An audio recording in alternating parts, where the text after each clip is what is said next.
This podcast is sponsored by TUSC, an open source non-ICO crypto project powered by community. Check them out on the web at tusc.network. That's TUSC.network. The Rob McNealy program is the nexus of cryptocurrency, blockchain technology, and entrepreneurship. Now, welcome to the program. Hey folks, Rob McNealy here, and today we're talking to John Bocker. He is the co-founder of FFL Consultants out of Colorado, and they specialize in helping the gun industry actually be compliant. So, John, how are you today? Doing great, Rob. Hey, thanks for inviting me.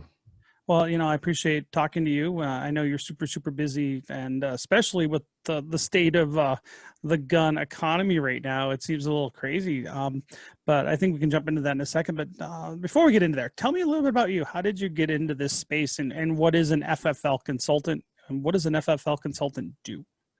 Well, if anyone's inside of the firearms industry, everyone knows the FFL is the Federal Firearms License that the ATF actually issues to gun dealers and manufacturers and distributors inside the United States to actually manage and manufacture and sell firearms. As I tell our clients, for the government. The government's not allowed to do that and enter into commerce with firearms, so they license gun dealers around America to do that for them. So we got into it. JC is John Clark, my partner in this business. We've been working with the National Shooting Sports Foundation for about 8 years. And typically we would be at SHOT Show and talking to audiences of about 200 at a time about different things they can do to secure and protect their guns against burglary, and how to deal with straw sales, and how to maintain their compliance so that they, as we say, stay out of hot water with the ATF, just do things right. And one thing led to another, and we realized there was a whole nother arena of gun dealers out there beyond the NSSF members. So we started FFL Consultants about 3 years ago, and now we service the entire firearms industry. So how did you get so experienced with the compliance of this sector? It sounds like it's pretty involved. Yeah, I get that question a lot. So everyone wants to know, where do you go to school for this? Well, you really don't go to school. You can come into this business a couple of different ways. You can come in through the government sector, which is working for the ATF for years and working in and around the regulatory compliance that the ATF imposes and the government imposes. Or you can come from the private sector, and that's what JC and I did. At one time, I ran compliance for Galleon Sporting Goods, and at any given time, we had 85,000 firearms in stock. We sold over 300,000 firearms a year. I mean, it was a significant company, and that company was purchased by Dick's Sporting Goods years ago. And then JC did basically the same thing for the Sports Authority for many years. So we're very versed in everything from importation to license acquisition to compliance, security, sales and operations, and inventory control. And JC and I have both been in the risk management business for companies since college. So JC has a little bit of military and law enforcement background, but I've been in the private sector for about 28, 30 years, just maintaining compliance for companies and, as we say, keeping them out of trouble. So it all evolved into this NSSF program, like I said, about eight years ago. We were asked to start that up for them, and just turned into my full-time gig. So what are the kind of problems that you see, or at least the common problems that a lot of, new FFL, or even maybe some of the old ones, what do you think where do they start running into that hot water? What are the things are they doing what are the common mistakes they make? Yeah, every year the ATF actually puts out a list of the top 10 issues or violations that they see in the management and control of firearms from their auditing programs and from their results that their field inspectors actually report. But it does change by year, and we see it more so recently in not only demographic but the startup FFL versus a 20-year FFL. But Rob, to answer your question, I want to say it probably comes down to training and turnover in every FFL. The laws don't change that much, and the forms, they're changing this year. The form's changing as of November 1st. But the form 4473, which is the firearm transfer record, that doesn't really change but once every 4 years if it gets revised and if there's reason for it to be changed, because it's a major overhaul, a major I want to say, process for every gun dealer to convert to a new form and train their folks. But what we see is newer gun dealers having a bigger struggle getting up and running and understanding the very complex, what we call the FFL guidebook issued by the ATF. It's 263 pages of laws, regulations, and statutes that a person new in the business has to absorb, digest, understand, and then apply. And there's little nuances to doing each one of those right and wrong. There's a lot of exceptions to the rules that you have to understand and possibly call your ATF agent about, or just continue reading and asking a veteran FFL or someone like us, how do I do this? So we always say, your first place to start is with the ATF, but if you don't want to call the ATF and ask a question, that's what the NSSF and FFL Consultants is all about. We're there to answer the question. We give real answers fast. And that's what a gun dealer needs, when they're selling guns and managing inventory. Is there like a school or like an orientation program offered by the ATF for these new FFLs? Not so much any type of course or school, but they do, and that's where we were actually involved with them as the NSSF experts and consultants. We actually were traveling with the ATF and the FBI every year, conducting what we call regional workshops. And I want to say that's the closest thing to any type of training that the ATF or the FBI and the NICS division will actually provide. There's not much, if anything, available online. There's not many video or training tools online that you would expect from, for a process such as this. So that's where we come into, that's what we've started to develop because we know there's such a need for that to occur. And it's the only way really to keep, people on the straight and narrow and doing things right and getting up and running when they're new to the business. So right now, at least from what I'm seeing, it seems like the gun world is a little busy right now. That's an understatement. Yeah. So this is, going into the fourth quarter of 2020. And we've seen more firearm sales in the last 6 months than we have in any 6 month period, actually, in the history since the ATF's been keeping track since 1968. We've had over 8 million firearms sold since March of 2020. Astounding, breaking all records, and for a variety of reasons. It's just not, someone says, well, why? And I say, well, it's just not COVID. It's just not the election. It's just not civil unrest. But I think it's a combination, depending on where you live and who you are. It's a combination of a few of those elements that are just, causing people to turn to a firearm for personal safety. And the other interesting fact is this is the first time that we've seen such just an astounding number of first-time gun buyers. And we're getting that information through our dealers, our dealer networks, and surveys we've been conducting. But we've seen, and it's a little bit scary because you want training to go along with all those new firearm purchases. But for the first time, we're seeing an overwhelming number of first-time gun buyers, and in states where we haven't seen high gun sales before. So with all these guns being sold, it sounds like, gun dealers are pretty busy.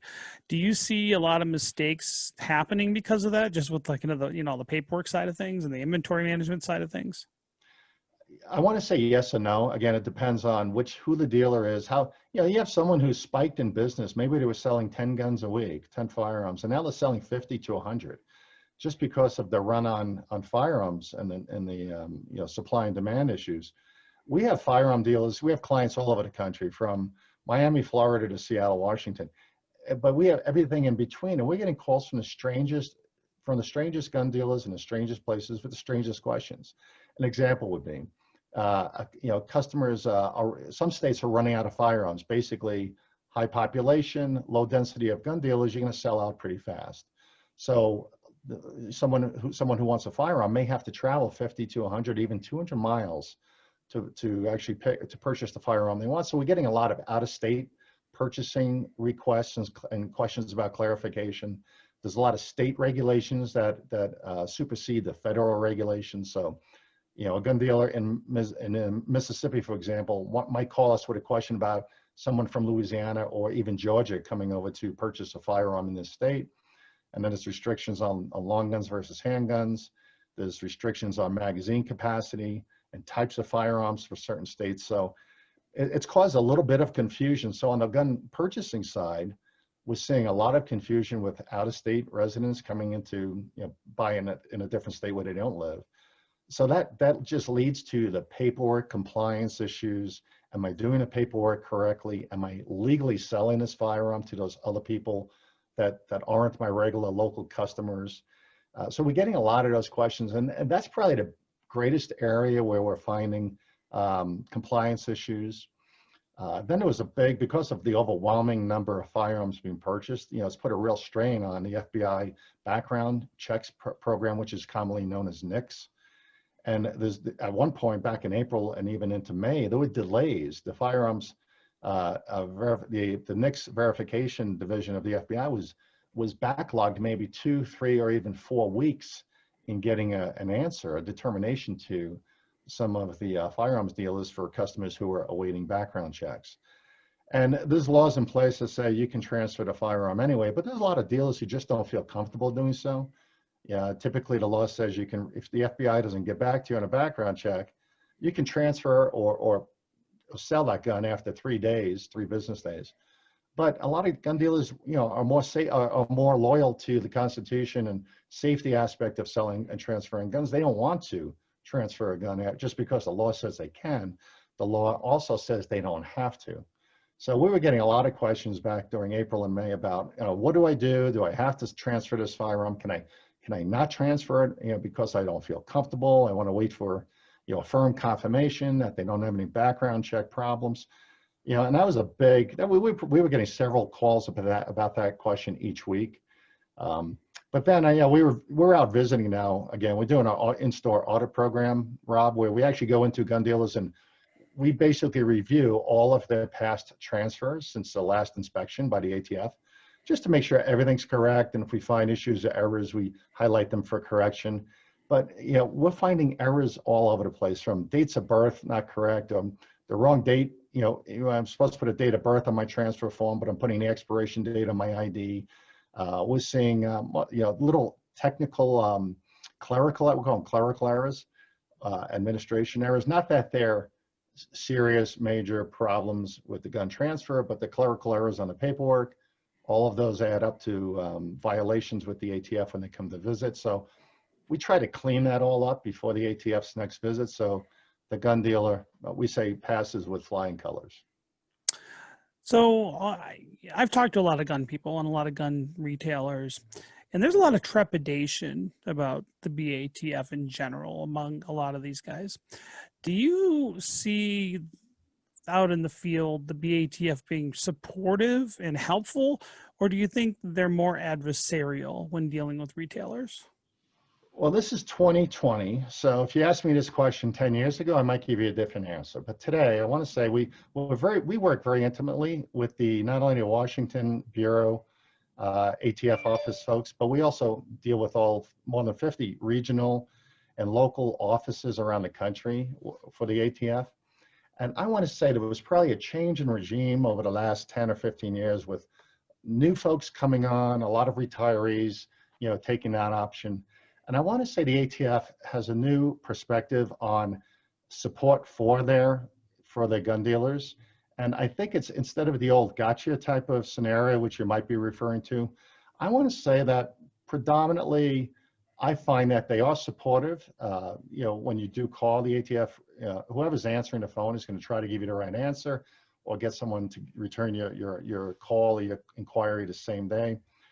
But they're a government agency. What I mean by that is they're going to state fact versus fiction and eliminate opinion and not offer advice, but they will tell you where to go to find an answer and make your own determination or interpretation of the law. And that's I want to say, the gray area that we still find. It's not like you can call the ATF office and ask a question and get advice. You can get an answer, a firm answer based on statute, something that's in writing, something that's a law. They'll refer you to a process or procedure that's already documented and issued publicly. But beyond that, you gotta rely on your instincts, your opinions, your lawyers, your consultants, your support team. your colleagues, maybe you're part of a buying group where there's a lot of FFL conversation. That's the tough part, is who do you go to when you, first of all, don't want to go to the ATF, and second of all, you want more than just a black and white answer. That's where we find a lot of our support being administered. So with you with FFL Consultants, where would your advice end, and maybe where would an attorney's advice pick up from there? How do you work with attorneys? Great question. So we are not attorneys, and we stipulate that if you work with us, we tell you that right up front. Yeah, we base all of our knowledge on experience, practical experience, work practice, personal experience of being deposed and investigated and inspected, and now being training with the ATF and the FBI NICS team. We see all sides of it. JC and I and our consultants see what we call a 360 view of this business. So we can actually give you advice not only based on the legalities, but based on the business aspect of it, profit and loss, revenue generating perspective of what you're doing as a gun dealer. But we have to draw a line when it comes to issues and situations of liability and concern, where there's the what if question. What if I do this? What if I do that? We will give you our best experience and advice, but we will partner you as a gun dealer with we have attorneys around the country as well. We work very well with two of the very well-known firearms attorney groups that are nationwide. So they too also have great relationships with the ATF. But we're smart enough to stop at a certain point in giving advice, making a determination or proposing a decision and offering it up to one of our partner attorneys. We of course are insured and bonded and have the right protection in place, but there's limits to what risk we want to take on, especially when that firearm can impact someone else's life or be stolen and be involved in a crime, et cetera. So we want to be a little cautious in that area. So what do you see with like manufacturers? Do you see the different set of problems, or do you work with manufacturers very much, or more with the retailer side of things? Manufacturers, most of the manufacturers have been around a while. So we do work with new manufacturers, helping stand up the business, obtain the licensing and insurance, and set up their operations and basically explain the foundational fundamentals of all of the acquisition and disposition record keeping, the marking program, make sure they are congruent with their local ATF team so that they understand what they're doing from the get-go is 100%. We'd rather spend a lot more time on the front end of a new firearms business, such as a manufacturer. And we have some ammunition manufacturers now we're dealing with, and some fellas who have moved from retail into manufacturing of AR type firearms and manufacturing kits into ARs. So we have some minor manufacturing. So that's what I'm talking about in this prior discussion. But on in a larger aspect, will it be Browning or others and some of the major distributors? We find that although we do support them through the National Shooting Sports Foundation, they typically have their own in-house team of attorneys, compliance folks. People have been with them probably 5, 10, 15 years, and or retired ATF folks who specialized in those areas. So we see less of that on our side, and most of our business and support goes to the retail gun dealer and the firearms range operators. So it's interesting politically out there with things like the government changing its mind. Some things that come to mind would be, say, for instance, the recent bump stock ban signed by Donald Trump.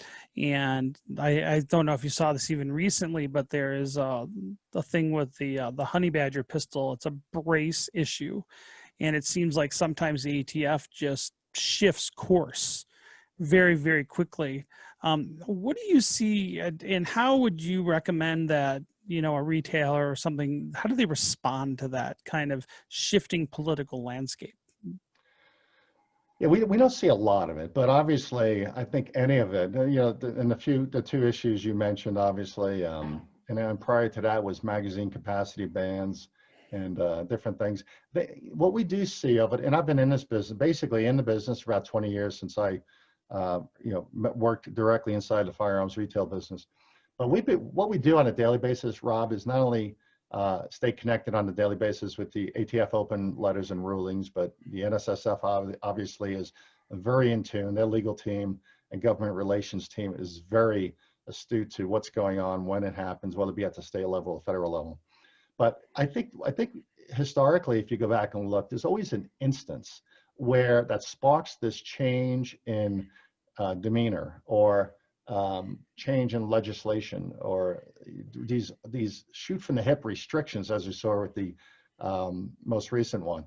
But what we see is, if you go back and look at the incident that sparked the change in statute or ruling, whether it be a shooting in Las Vegas or shooting at a school, or maybe there was a lawsuit in the news with a major retailer and a shooting. That's what we see is to be the issues that always catapult this type of item in the news. And the first thing, first of all, is to understand what the issue is. Secondly, if there's an immediate notification, or if this is just something being spoken about, which most of them are. It takes a long time for a bill to be introduced, legislation to actually be approved and supported and voted on. And a lot of these bills, Virginia just had an overhaul of their entire, last year, I think they put 5 or 6 different new rules in place. The one we're hearing about most across the country is the red flag laws, with whether your firearm can be taken away from you for a variety of reasons, and that's all based on states and municipalities. So there's a lot of rhetoric out there, but I think it's important for a gun dealer to know what's impacting their state. Locally, are they in touch with their local legislatures? Are they in touch with can the senators and congressmen help them with some of these we'll call them nuisance bills or legislative changes that are going into effect? You really got to be connected. Some of the best gun dealers and biggest gun dealers we deal with are connected and have a direct line to their support legislator, who can help them with some of the local laws. But when the ATF comes out with the honey badger, for example, this is making news for the last 2 or 3 days everywhere. Yet the conversation is not based on anything specific, except some wording that was used in a website where by the manufacturer that was maybe probably could be edited or changed to resolve this issue in the description of the firearm itself. But the firearm itself was approved by the ATF design committee, design division. It was approved to manufacture as an AR pistol. So it's very confusing to the firearms industry yesterday and today, seeing all this news about it and saying, which end is up. So there's obviously a lot of attorneys working fast, including the NSSF right now, to figure out, what the determination truly is before we run out and declare a million firearms to be, or 100,000 firearms to be illegal in the hands of, citizens who legally purchase them. So tell me a little bit about that case specifically. I saw excerpts from a letter from the ATF, but it didn't specifically state what the problem was. So I don't know what the actual problem was with the honey badger. What is the issue they're having with that? Yeah, and I don't have the website up, but basically, it was determined on the website that, because as I understand it, again, I'm not an attorney. As I understand it, we had this discussion this morning, and they built and manufactured and marketed this firearm as a military. They wanted this firearm to be introduced and accepted as a military weapon to replace a very other common automatic firing weapon that's used by the military, without mentioning names. But long story short, it was not adopted. It was not. It was not adopted to replace the longstanding current firearm that was being used.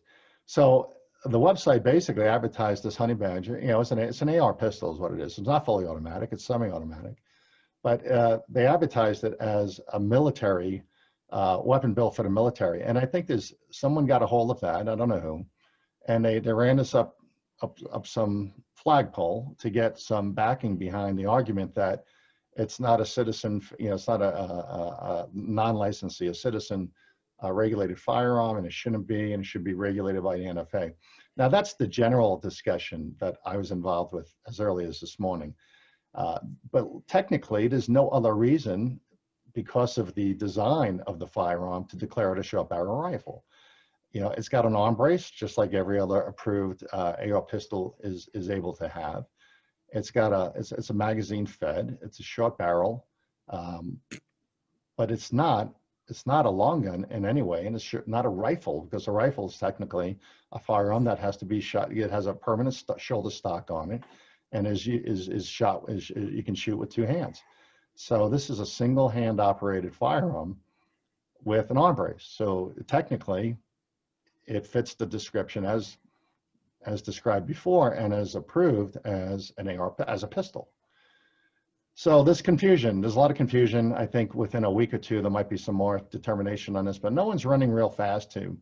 We are suspending the dealers we are talking to, we're advising them to suspend the sale of that firearm until we hear more about it. If there's some in stock, there are still some available, but the manufacturer has halted production of it, and it's Q. I believe it's in Utah, right? They're based in Utah.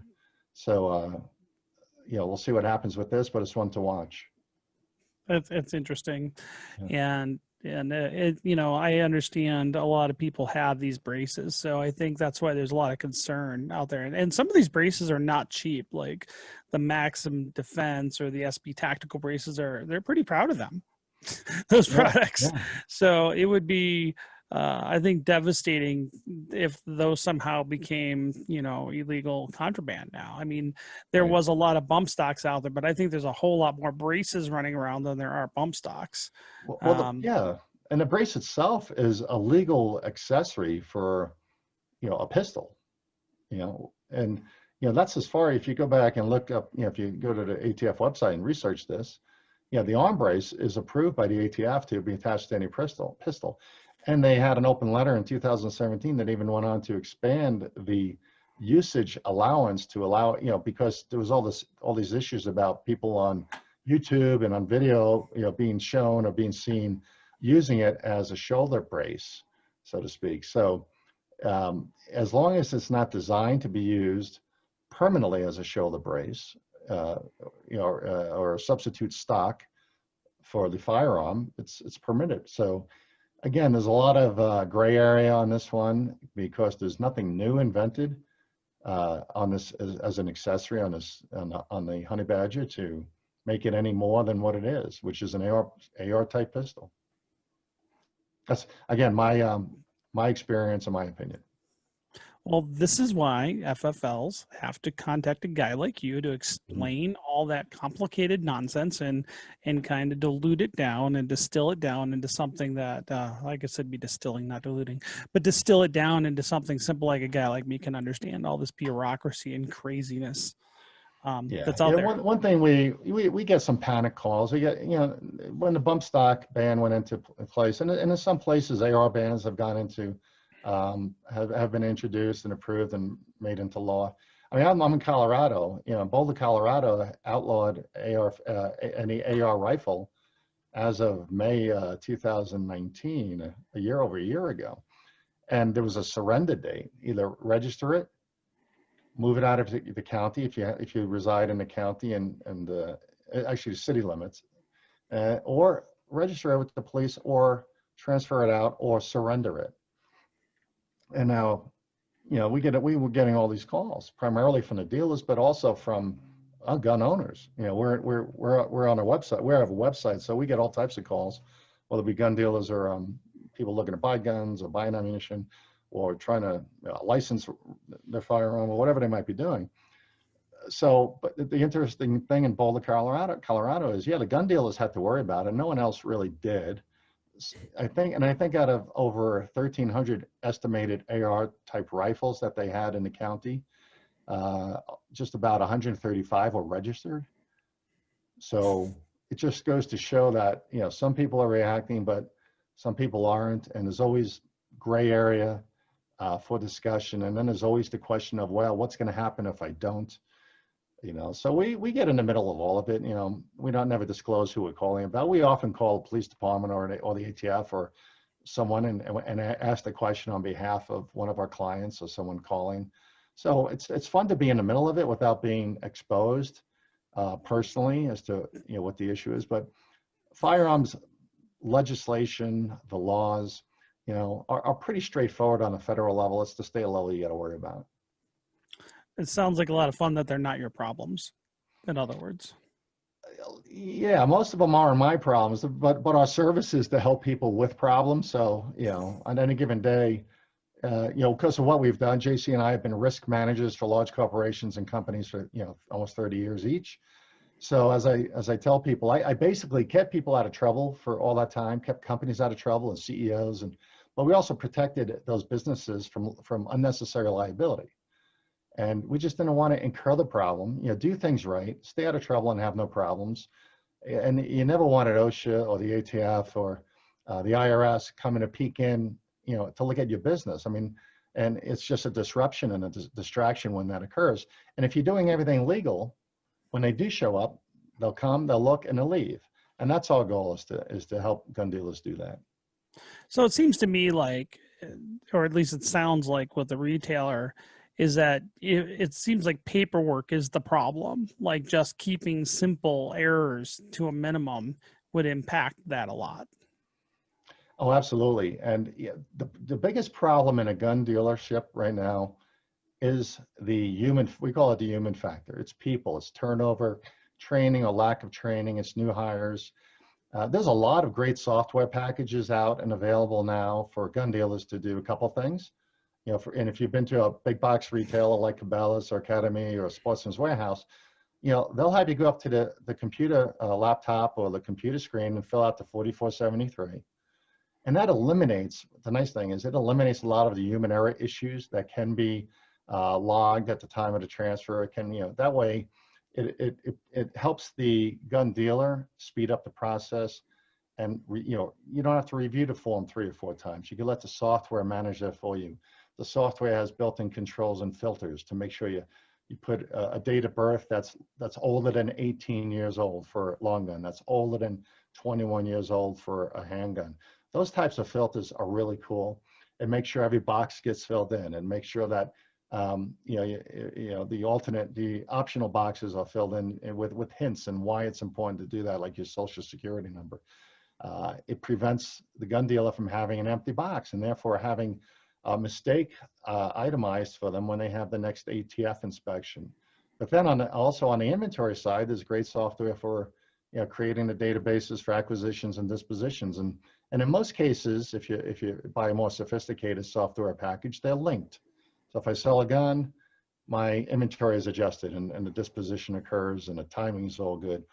So we do recommend, when we find gun dealers with higher volume of transactions or excessive training issues, to implement some of these software packages. Of course, they're not free. The ATF does provide some free software that helps, but for the most part, it's the training process, the paperwork process that is harder to manage. And there's lots of statutes about how long do I keep my form, how even the denials where somebody's turned down for a gun transfer, I still have to keep it for 5 years. And we still get questions on what to do with this paperwork and this type of transaction, because some of it is just confusing. And not everybody can keep when they're running a business, you just can't keep all of those answers top of mind. That sounds a little crazy. I mean, we see that a lot in the crypto world too. Like, and in fact, at least in the gun world, there's a lot more clarity. Like, we already know what the rules are. In the crypto world, there's a lot of, I guess, cloudiness. There's not a lot of clarity because it's so new. Blockchain and cryptocurrencies are such a new thing now. And I think that's one of the things that is hurting the United States right now. A lot of these big crypto projects and blockchain projects are moving to other jurisdictions because they don't like the lack of guidance and clarity from the regulatory side, from either the CFTC, the IRS, or the SEC in the United States. And so there's a lot of stress there. And even with us, with our TUSC project, we focused very heavily over the last 3 years that we've been around on, making sure we do our best to avoid regulatory risk as much as possible. But it's so new that, you don't necessarily know what you're going to do something wrong. necessarily. And I think it's been interesting, kind of in this space. And at least in the gun world, what the rules are. It's pretty concrete. Yeah. The ATF changes its mind, like you're saying, they let you know they're changing their mind. But right now it's, and you know how this is with government paperwork and government regulatory enforcement, is that the government's not going to tell you if you did something right necessarily. They will tell you if you did something wrong, or they think you did something wrong, but they tell you, we're not going to give you advice. You need to figure that out on your own. And then if you screw up, then they're going to hammer you. And I think that's actually not good governing in general, especially if people are open and trying to do the right thing. If the government won't tell you this is not going to work if you do it, or this will work. And I think that's a big problem. And hopefully it gets figured out over time, because I think with these new financial technologies and technologies that are coming around, I think that the United States should be able to be a leader in this space. And it is changing the world. But you're asking me all the questions. I want to dig into your stuff in just a bit. This whole crypto world is getting a lot of interest from gun dealers, mostly the online gun dealers, who are hearing about it, whether it be Bitcoin or other type of cryptocurrency. And it being so new, I know it's been around a while, but it's still pretty new, especially with the firearms world, where our business has been pretty normalized for the last 10, 15, 20 years. And to your point, the laws have been around. The law hasn't changed much since 1968 with the Gun Control Act. It's just like, as I said earlier, it's some of the state laws that are confusing and challenging to keep up with. But well, it's what we're trying to do is we've created with TUSC, which stands for the Universal Settlement Coin. What we try to do is we're trying to solve a problem, a payments problem. And a lot of people outside the gun world won't necessarily know this, but in the gun world right now, lawfully regulated, heavily regulated, licensed gun dealers are having a real big time and a hard time with payments. And it's not because of the laws, it's because of a designation from politically activist banks have made it that the guns are treated like cannabis and prostitution and gambling. And so banks and financial institutions and third-party payment providers don't want to work with gun dealers. And the ones that do want to take the risks charge basically a much higher fees for those services. And so with TUSC, we're creating and have created a decentralized payment system that is much cheaper than any credit cards out there. Right now, our network fee to the network is only 0.5%, and some of the gateway providers, I think, will be adding 1% to that. So the idea is that instead of using a credit card that might be anywhere from 3 to 6%, depending on who you are, our network fees for every transaction is only, you can get the max it's going to be is like 1.5%. And then with a crypto payment scenario, you can't be shut down, right? So like that's a great, I'm glad you're leading into this, because that is a question we get very often. And as you know, we've sent some folks your way just to talk about this, but with credit card regulations and the banking institutes, basically becoming, non-NIA supporters, non-2A supporters rather, it's very confusing to a gun dealer and threatening actually right now as to what to do. So stay on this topic for a minute. What solutions is TUSC bringing in that regard? So we've created TUSC. It's a cryptocurrency. It's a standalone crypto coin, kind of like Bitcoin. Everybody's heard of Bitcoin, but we built TUSC for the gun industry. So we're a bunch of passionate gun owners and gun builders and 2A supporters. And we've been working on this project almost 3 years now, but we're kind of, we're called a decentralized project. So that means that we're kind of like a cross between a co-op and a nonprofit. So no one owns TUSC. We're not a for-profit corporation. And the decisions about how TUSC is operated are made by the members of the community, meaning that if you own a TUSC coin, you get to vote. You get to have a decision or a hand in the decision making on how TUSC is operated. So it's basically by the gun people for the gun people.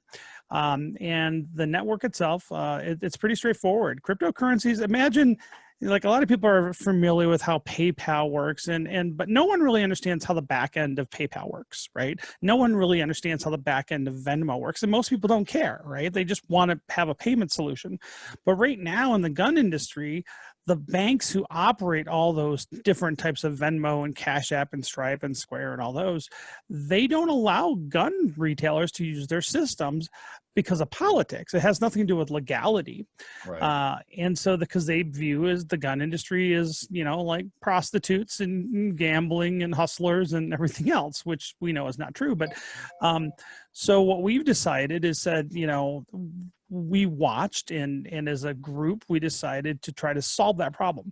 Like right now, for instance, and I've talked to a lot of, gun related people, is that there's this whole like political debanking and demonetization. You're seeing that on the social platforms with Silicon Valley. You saw that with Salesforce.com. You saw that with Shopify. These CEOs are just activists, and they just basically write an open letter and say, if you're into the gun world, we don't like you and you're off our platform. They just say, we're not going to work with you. So in essence, how we solve the following problems. One, we eliminate chargebacks. There's no chargebacks with TUSC. So if you're a custom gun builder and someone's impatient and they don't want to wait for the gun to be built, they can't charge you back on TUSC. Whereas with a credit card, because they're considered a red flag industry, they don't get much of an appeal process when they have a chargeback. The other thing is TUSC helps on cash flow. So for instance, right now, if you accept a gun-friendly credit card processor, you still might have to wait anywhere from 3 to 14 days for that, ACH to hit your bank account. Well, with cryptocurrency, it instantaneously hits their wallet, their crypto wallet. So if I bought a gun, or if I bought a gun from you with TUSC, you would instantly, 2.5 seconds to 3 seconds later, you have that cryptocurrency in your wallet and you can verify that it's there. It's just as fast as credit cards, but you don't have to wait for the bank to drop it into your checking account. And then on top of that, it's like an insurance policy, because we don't have the ability to shut you off. So right now, and you're seeing that right now, like especially a lot of mom and pops, gun stores will set up a PayPal account, right? But they won't do it in they'll set up their business name like JC Enterprises or whatever, and it's a gun store. And PayPal will work for a while, then bam, PayPal stops working and freezes their account. And because PayPal has ways to figure out over time if you are a gun dealer or an illicit business, and they freeze your account. With cryptocurrency, we're not a company. I have no ability to shut you down. It's not even in the code. It doesn't work like that. And so even if I wanted to shut you down, and trust me, there's some people I'd love to shut down, I don't have the ability to shut you off. And I don't own it anyways. I'm just a member of the co-founder team, but I don't control it. I'm not a CEO or anything. But the network isn't designed to be shut down. So if you basically host a wallet on your own website and you're willing to accept TUSC, you have an insurance policy against being deplatformed in addition to it. So we always tell people, look, crypto is a new thing, right? This is new technology. There's a lot of pieces. It's got a little bit of a learning curve. But let's just say you got a gun-friendly crypto or a gun-friendly credit card processing account already set up on your website. You can download a plugin for TUSC, put it into your website, and it's another backup payment method. So if someday that credit card processor that was gun-friendly decides to be not gun-friendly anymore, you can still be in business with TUSC, and we don't have the ability to shut you down. Yeah, and so as a gun purchaser, as a firearm purchaser, would I be able to go out and buy, I know this is all new and evolving, but would I be able to, how do I go out and buy TUSC or get enough TUSC so then I can go online and use my TUSC currency to purchase my firearm? So that's kind of the infrastructure we're building out right now. So we're a new project, really. And so one way is you can buy it on one of 7 exchanges that we have. We're listed on right now. We're traded. So this is the interesting thing about cryptocurrency, is that they're traded like stocks. And so the value is always shifting. So that's a little harder for people to wrap their heads around. But right now you can buy TUSC very easily through one of 7 exchanges, and you just log into an account and set it up for free. And then you can buy it with a credit card, or if you want to buy a large amount, you can do a wire transfer through your bank to whatever exchange you choose. We are in talks right now, and we should be on a crypto ATM network very soon. So I would hope, well, I can't give a timeline, but we're in talks with the biggest one right now, and they're talking about integrating us. And so once that happens, we'll be available on a big ATM network. So you can just go to an ATM and buy TUSC right through an ATM, and it goes right to your mobile wallet. And then we're currently in discussions with several places where we'll have the ability for people, for instance, that you can buy right from the website. So, and we're going to be working with the retailers on this, but if the retailer wants to accept TUSC, they can set up an account with a variety of companies that we're talking to, that they'll have a little widget on their website that they can instantly buy TUSC right then and there. And so we're making it as easy as possible for people to get TUSC. But with any cryptocurrency, we call it the on-ramps or the off-ramps to get into crypto and get out of crypto. Those are the things with pieces that we're kind of building right now. And we're not going anywhere. So we have a roadmap and where we are. I still think of us like a startup, though we're not. But there's a lot of that infrastructure we're building out right now. But we're going to have all those pieces, pretty quickly, set up for retailers. So when we go and sign up a retailer, we're like, look, here's how you deal with the wallets and the plugins, and this is how your customers can get TUSC and things like that. So we're going to help hold the hand of retailers, which you won't get with any other cryptocurrency. Like if they want to accept Bitcoin, there's no one from Team Bitcoin that's going to come to your shop and help you set up or, walk you through the process. Whereas with TUSC, we will, because we are part of the gun community and we fully support it. And we want to help. We created a solution because this has been a big problem. Yeah, when we saw you at a SHOT Show when we got talking to you, and thought this whole platform was state of the art, quickly evolving. What did the gun dealers, the larger guys that you spoke with? I know you had a lot of meetings. What was their take on moving in this direction? So I think that's I think it really fell down how you would think of it. The younger FFLs, the guys that grew up with social media, the guys that are, a lot of the vets in that community, they get it. It's not even, a lot of them already have cryptocurrency. So those guys already get it. The guys that are already doing, spending their time doing a lot of e-commerce and really leverage a lot of Instagram, those guys get it. I think it's like the people that are a little more resistant are more the FUD guys that they always sell 45s in their gun store. Those guys you're never going to win over to this. And so, but I think it is a demographic issue, and we don't expect every gun retailer to accept TUSC right away. We think this is going to be a long-term process, but we're going to be a long-term project. So, we're building something that's going to last and be here in 50 years. And so it also depends on the financial community, right? How many, Citibank, when Citibank doesn't take your credit card, it doesn't allow your credit cards to be processed anymore because you're a gun dealer, or Bank of America. I mean, it starts to raise some eyebrows, right? And again, like I said, we've had people panicking because of their 48-hour or 72-hour notice.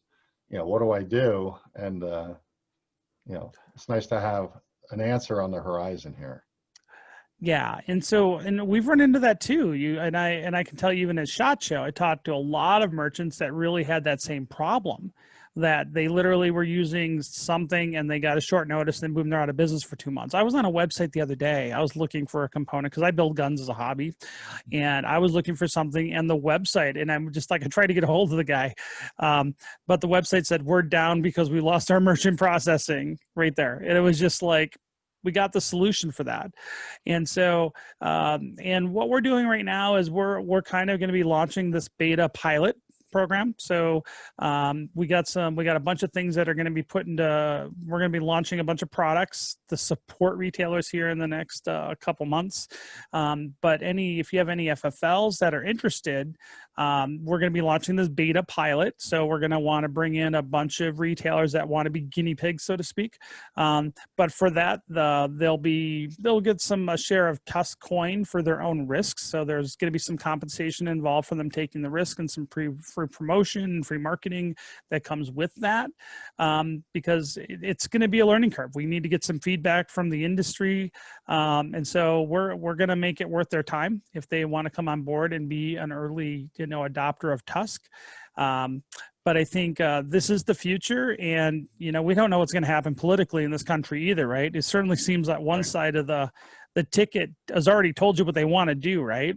And and you would know this too, just like in a lot of retailers, the words Operation Choke Point come to mind. Back under the Obama administration, back in 2012, 2013, when they really put the hammer down on the financial industry to basically mess with the gun world. And so you got the same type of people going, maybe in power in a couple months. And, you never know when they're going to try to pull the rug. They've already said they're anti-gun. They already said they're going to try to come down in the industry. If they can accept TUSC, it basically decentralizes and pulls away some of their tools to screw with people, at least on the financial piece of this. And there's and you got to remember though, like if all of a sudden somehow the Treasury Department or the Comptroller of the Currency or whatever government agency they leverage tell banks that you can't let them buy guns with credit cards anymore, what are they going to do? Because if they can't do that, that affects Venmo and all those other places too. So they don't have another option there, because those are all based in dollars. Yeah, cryptocurrency solves that. Yeah, it's been kind of a quiet issue for the last 6 months to a year overall, but I want to say, we're not sure what's going to happen with the election, and this will be one to definitely watch. It might be something just sleeping on the side that can be resurfaced here for a little, very quickly. So good luck.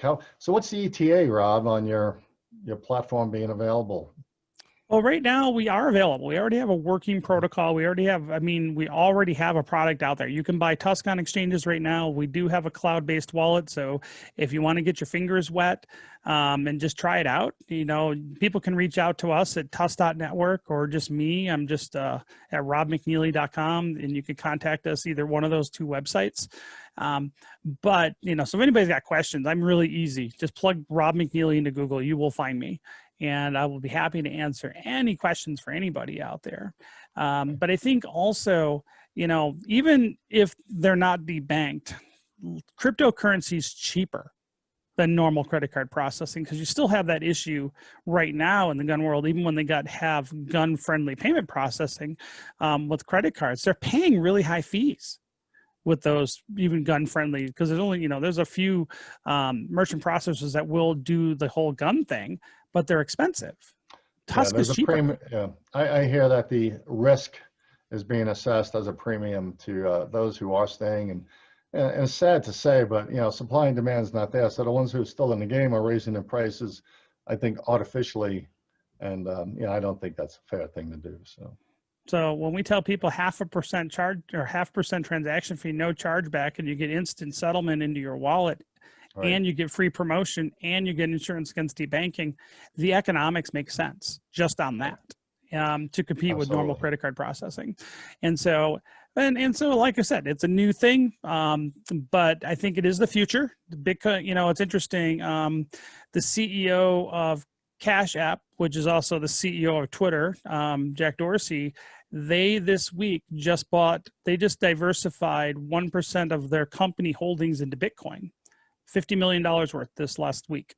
So corporate America is coming into crypto now.